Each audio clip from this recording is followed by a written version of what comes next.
You're listening to Radio Long Island City, recorded at our studios near Hell Gate, 9 kilometers north of the Harbor Hill Moraine. And now, the Observatory. The Observatory, Tuesday, the 7th of January, 2025. It is 17 days after the winter solstice. It is 72 days before the spring equinox. By the French Republican calendar, it is the 18th day of Nivose, the day of Pirachot, of limestone. The sun rises today at 7:20 a.m. Solar noon takes place today at 12:01 p.m. The sun sets today at 4:45 p.m. Civil twilight ends at 5:15 p.m. and nautical twilight ends at 5:49 p.m. The length of daytime today is 1 minute 5 seconds longer than yesterday. The moon is in its waxing gibbous phase and is 58% full at midday. The full moon will arrive on Monday, the 13th of January. These are the predicted tides today for Horn's Hook. In the wee hours, high tide, 3:50 a.m., 1 meter 43. In the morning, low tide, 10:09 a.m., 0 centimeters.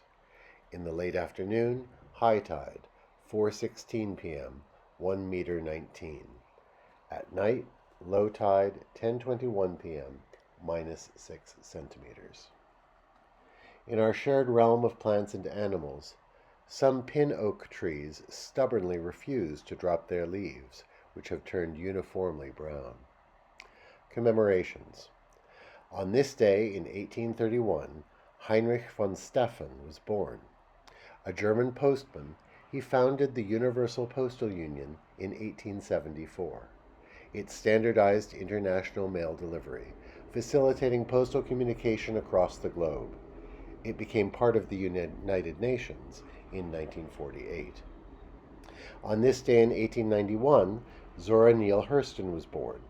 A key figure in the Harlem Renaissance, she was a novelist, short story writer, and folklorist. On this day in 1894, Thomas Edison made a kinetoscopic film of his assistant Fred Ott sneezing. On this day in 1927, the first transatlantic commercial telephone service was established from New York City to London. On this day in 1890, William Purvis received a patent for the fountain pen. Purvis wrote, "The object of my invention is to provide a simple, durable, and inexpensive construction of a fountain pen adapted to general use and which may be carried in the pocket." His invention made the fountain pen a clean, efficient tool for office workers. The African-American inventor received numerous other patents over his lifetime. And finally, today is the Festival of the Tricolor Flag in Italy. And that is the Observatory, Tuesday the 7th of January, 2025.